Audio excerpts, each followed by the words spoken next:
Yo, what's happening, Raider Nation? It's your boy Soto here. You know what it is. Raiders versus the world. Talk about a team that the world loves to hate, your Las Vegas Raiders. All right, so Pete Carroll had a press conference, okay? He talked about a few things, and we're going to get to that. But I want us to make sure that we have the right mindset going into this presser. I am convinced we're going to make at least one move, significant move, in the dead week between the last preseason game and the first regular season game. Why do I feel that?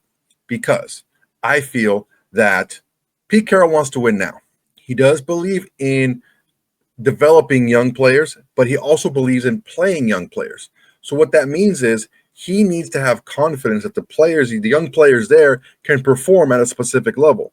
I think there's a couple of guys, specifically in the secondary, after the starting guys, that really aren't separating themselves as far as play goes and production.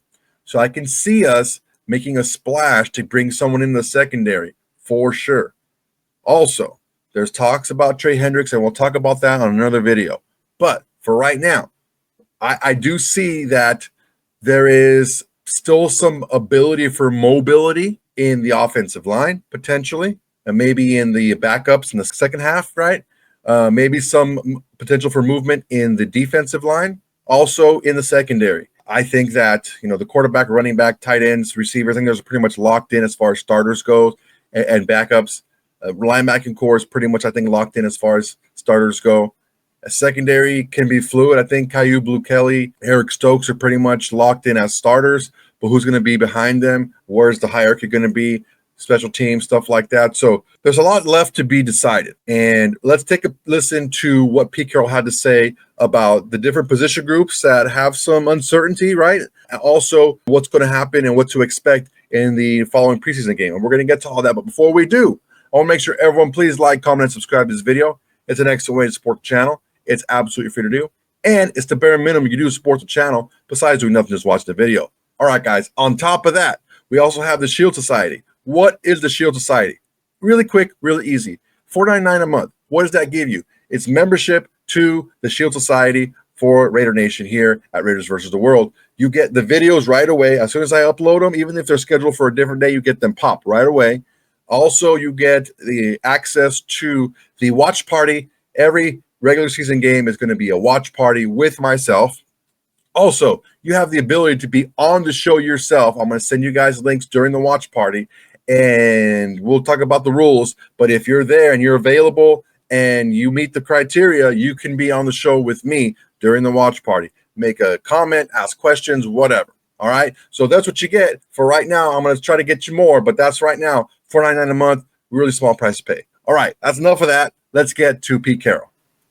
How you was not just out today? Is there? Yeah, I just felt his hamstring a little bit. It isn't a pull necessarily, but he felt it enough. As soon as we get those messages, we stop the guy. We don't want to get to the next level too fast. How do you feel the offensive line's coming along? I think they're getting a good feel for one another. I think it feels like there's some continuity.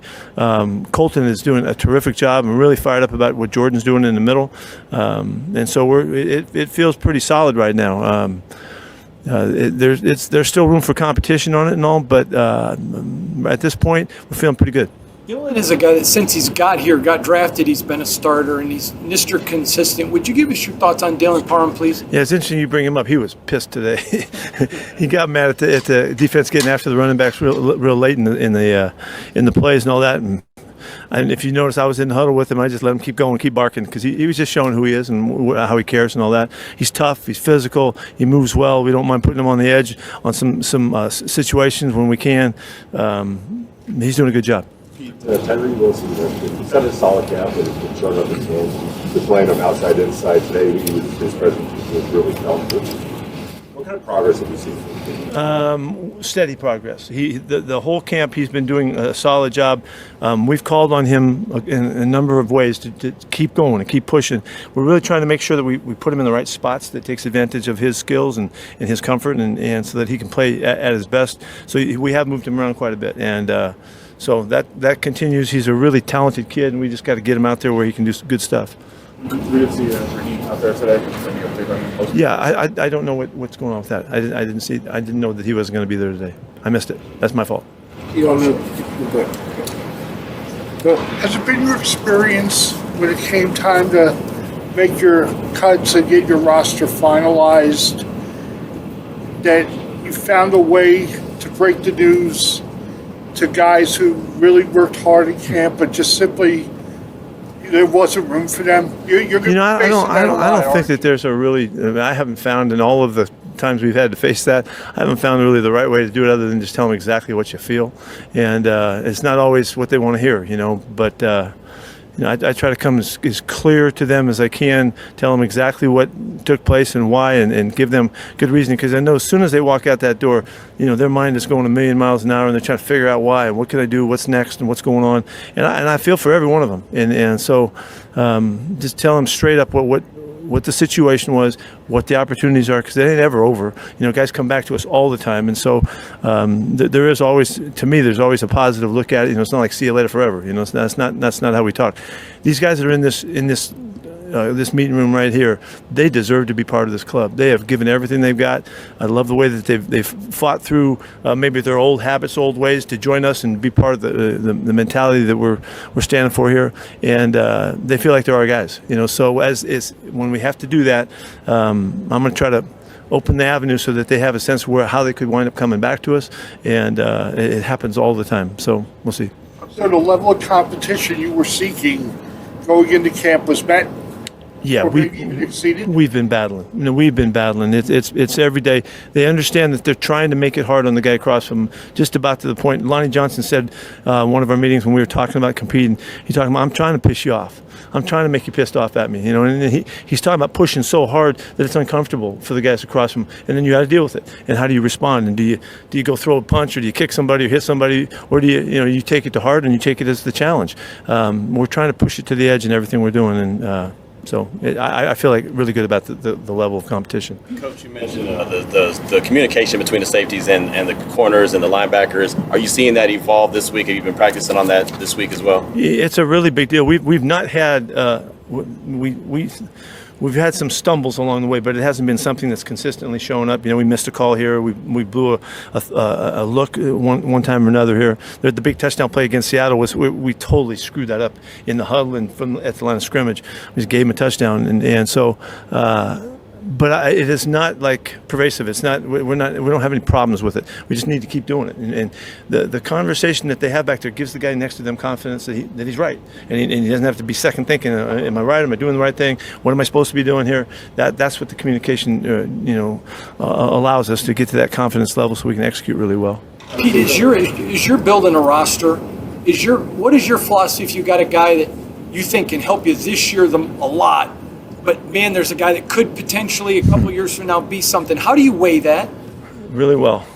The next question. No. Honestly, that's the conversations that wind up being John and I, hammering it out and trying to figure out what we think is going to happen, try to predict the future and all of that. That's all part of it. And I love to say that we're always right and we've got that nailed. But it's hard because there's a lot of variables and who's going to become available and all of that kind of stuff that happens. Something we just have to hammer out. We get to a conclusion and then we go forward and go and stand together on it. That's how we've always done this. Pete, you're really big on competition. Just for you, what does it mean to be competing in division with Sean Payton, Andy Reid, Jim Harbaugh, those coaches who? Isn't that something? Yeah, I think it's great. If you're gonna be any good, you got to beat the best teams.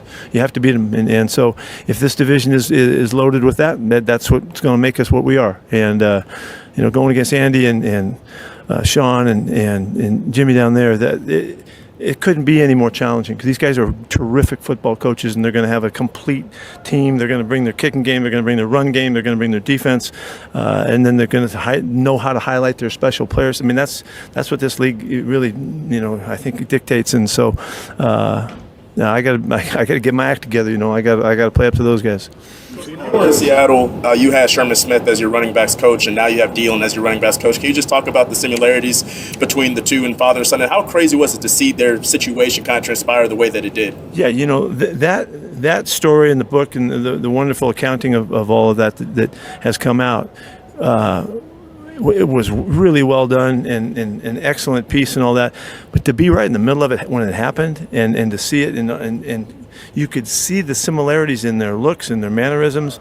but nobody would have thought that there was a connection there. It just was like, it was just kind of spooky that they were so similar. And then when we find out after the fact that, you know, it's his pops and all that, and you know, we were so close in that during those years that Sherm was just like, he was like a heartbeat for our program. You know, he was the kind of the minister for the guys, and he had so much to share with everybody. And then to know that this story was on the back end of that, I don't know, it was really hard to digest and to take it in. But now that we see him, it makes me chuckle all the time. I see the looks, I see the mannerisms, and to know that now it is connected to Sherm, who's one of my all-time favorite guys to work with, is just a magnificent story.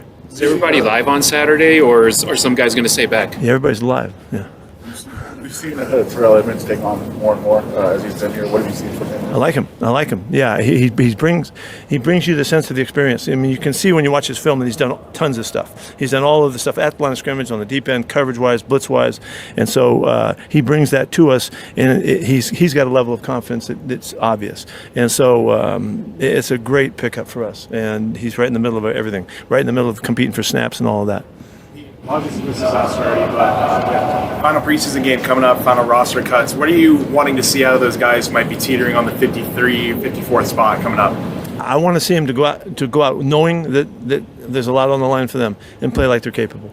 I don't want them to do nothing crazy. I don't want them to try to be like somebody else. I want them to be the best version of themselves in the face of all that, you know, may be built up in their minds. I'm going to try to calm them down as much as possible in trusting that the work that we've done, the reps that we've taken, will give them, if they can execute that on game day, again, under these circumstances, and they can handle it and deal with it really well. That's the message that you got a guy that can really compete and you can count on. It looks like you guys are really working on the connection between Geno and Dante on those deep passes. What's kind of gone into developing that between the two of them? It's ongoing. It's an ongoing process. You see G is looking for him, and he's trying to give him chances to fit in and all that. We've done a lot of it in practice. We've done, you know, the targets we've had in the game, you know, we're leaning towards throwing the ball down the field by design. Geno's trying to get him to come alive. Is he an over-the-top guy? Is he a back shoulder guy? You know, what are his strengths? What does he handle best? So G knows how to throw the football to him. And so we're just trying to catch up on all that, and we continue to do it. If you've noticed, you guys have been here, you've seen all the deep ball drills that we've done. That's just to develop the knack and the feel for the player and the thrower, and it's always good for the defense too, but there's a lot of offensive emphasis in that. Do you think Deontay's looking back too soon rather than just getting down the field? He did the other night. Yeah, he put his eyes up real early, maybe 10, 12 yards down the field, which is, he's so fast, you want him to use it to get him open as opposed to, is the ball coming, you know? And so part of that is them getting accustomed to, is he going to get back shouldered? Is the ball going to get thrown outside and on the boundary? You know, when he knows that G's going up over the top, he needs to be able to believe in that and be ready for it. So it's just a process. He has not caught a lot of balls in his career. You know, he's an inexperienced guy in the program, but yet he's bright, he's smart, and he cares, and he's trying, and G's trying to connect it all, make it come together. How would you evaluate the progression Malcolm Kuntz has made so far through camp? I said something to Malcolm today. It's taken him a little while to feel that he's back. You know, he came out of here and ready to go, and he missed so much in the offseason that he was disappointed in. But when he finally got a chance to go, it hasn't been that long ago. I mean, it's been 3-4 weeks we've been out here, and I think it took him time to realize that he's okay and he's in great shape. And it's often with injuries, particularly lower leg injuries, you know, knees and ankles and all that. You know, you got to believe that it's okay, and sometimes you have to prove it. And because after all of that time, they're thinking about it and they're limping around, they got the boot on and all that, it works you. And Alex would be the first one to tell you, you have to develop your brain to allow yourself to get back to normal. And it's not so much the physical part of it. He's got all full strength, he's explosive, he's tough, fast, all of that. And he's shown it in the last 7 or 8 days and 10 days that he really is back. So we're thrilled to see that. Good. All right. Thanks, Coach. A lot of great things from Pete Carroll, of course. He snuck in a little funky thing there towards the middle of that, and we'll get to that in a second. But, you know, the battle for center is all but sewn up. Jordan Meredith, they really like him at center. They always say how much they like the work he's doing. He's doing great there. I think that's pretty much locked up. I think we're going to see a Colton Miller, Dylan Parham, Jordan Meredith, JPJ, and DJ Glaze. The backups, who knows? Who knows what's going to happen with Kappa? He just got back. How is he going to perform if he does get a chance to play? Who knows? But for right now, I think the offensive line is getting much better As far as passing goes, Geno Smith has been clean. His plays, he hasn't been touched. The running attack has gotten much better. We'll see how that progresses in this last game. If the plays are starting to kind of be a little bit more consistent, even with the backups in there. So we'll see how that works out. But I'm very encouraged by the offensive line. Tyree Wilson, one of the things that you have to kind of really pay attention to what Pete Carroll is saying, not just what he's answering. He was asked about Tyree Wilson and his progress. Now, he did say that Tyree Wilson is making steady progress. Making steady progress doesn't mean that the progress is where he would like it to be now. Steady can be slow and steady, and so instead of a little bit quicker where he's a little bit more advanced. He also said that they've been moving him around to find the best spot for him. They're still doing that. In his third season, they're still moving you around to see where you're the best. That doesn't sound great. I think he's going to be more of an exclusive inside player as far as on the defensive line goes, where he can take advantage of his length and his bull rush ability up the middle. So that's, I think, where he's going to land there. As far as the roster cuts go, yeah, I've unfortunately had to fire quite a few people in my careers. I'm almost 50. I'm 47 years old. I've had a lot of jobs where I've been in charge of people, and there's turnaround in different jobs. So you've had to let people go, and it's never a great thing. But what he said is right. You tell them what happened. You just be very direct, no opinion, just facts. This is where we're going. This is what we said. And one of the things that I really liked about what Pete Carroll said was it's never really goodbye forever, because there's injuries, come back practice squad. He also said that he gives them a path to come back. Do X, Y, and Z, and that can help you come back later, which is a great thing to let these guys know, hey, you know what, maybe not now, but you can be a little bit more patient, and it could be something for you to happen in the future. One thing also, he was talking about the level of competition. I was very happy with it, but competition is fine, but production is really what you're looking for. And you want to have both. And I don't know that, I'm going to harp on it again, and I hate saying it, but the secondary needs to have better production, and we'll see how that works out. Competition can be great, but you need to have high-level results from that competition. Speaking of the secondary, the communication with the linebackers, he talked about it. Again, I'm not fully buying it. I think he's kind of covering for these guys. He said there was no real big lapses. I don't know, man. You guys tell me. I think that the 49ers were pretty wide open in the secondary quite a bit. So I think it's something that needs to be worked on a little bit more than just a little bit. This is where we come into the play, the part of the interview or the presser that was a little funky. It's a word play. He was asked, is everyone live on Saturday? Meaning, is everyone going to play? And he said, oh, yeah, sure. Everyone's alive. Yeah, that's different. Just because you're alive doesn't mean you're live for the game. So I don't know. I think we kind of got a little bit of a glimpse in that. Not all the starters are going to play. And if they do, they're going to play very little in this game. I really want to focus on Malcolm Kuntz, because a lot has been swirling around Malcolm Kuntz, depending on who you hear, depending on who you believe. It's pretty well known that Trey Hendrickson is having an issue with the Bengals.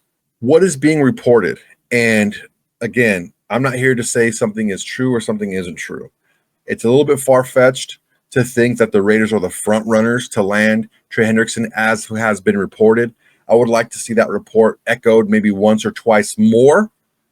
But I do think there is a pathway to get a Trey Hendrickson in on the defensive line. That would be either a Malcolm Kuntz or a Tyree Wilson plus an early pick. I think maybe a second will get it done. Maybe a second and a third day will get it done, along with one of those players, because the Bengals, man, they just paid a lot of money for their quarterback and two of their receivers. So they want to make sure they have something on defense, and letting Trey Hendrickson go or just watching him sit at home and not play is not something that they want to do. I think push comes to shove. I don't know that the Bengals are going to change their philosophy on big contracts for a Trey Hendrickson. They changed it for Burrow. They changed it for Chase. They changed it for T. Higgins. I don't know if they're going to change it for Hendrickson. He's 30 years old, and I think they feel that he doesn't have a lot of years left of elite play, but he is an elite player. He had 17 and a half sacks last season. I think the Bengals total has 34. So he had more than half the sacks of the entire team. Do I want to see Malcolm Kuntz get traded? Absolutely not. I don't want to see it. But do I want to see Trey Hendrickson in a Raiders jersey? That would be pretty kick-ass. So we have to weigh keeping a fan favorite over making the team significantly better. Yeah, I think that would be something that I would be on board with. Again, I'm not saying it's going to happen. I'm not saying it's likely. What I am saying is if it does go down, I wouldn't be shocked. It would be a surprise. But there's definitely a pathway where that could happen. All right, guys, that's my time for today. Really appreciate you guys watching. Go ahead and like, comment, and subscribe to this video. It's an excellent way to support the channel. It's absolutely free to do. And it's the bare minimum you can do to support the channel besides doing nothing, just watching the video. Guys, keep doing what you're doing, man. Remember, sign up for the Shield Society. Shield Society gives you a lot of cool perks. During the preseason, the watch party is a freebie. That's my gift to you. I'm doing a watch party for nothing, okay? During the season, you got to be a part of the Shield Society. You get the watch party. You get to watch the game with me. You get a chance to be on the show with me, right? And also, you get all the videos right when I download them and actually upload them onto YouTube. Regardless of when they're scheduled, you get them right away. And those are some cool perks. I'm trying to get some more for you guys down the line. And hopefully you guys like it. Just make sure to sign up. It's only $4.99 a month. Super cheap. I think you guys can handle that. All right, guys, make sure everyone, please tell your friends, tell your haters, tell your mamas, tell everybody. Raiders versus the world is a great thing going to Raider Nation today. All right, guys, that's my time. Till next time, everybody. Peace. Hey, Raider Nation. Thanks for watching. There's plenty more where that came from. Go ahead and smash that like button. Drop a comment. Make sure to subscribe and share to all your socials. It's the bare minimum you can do without doing absolutely nothing.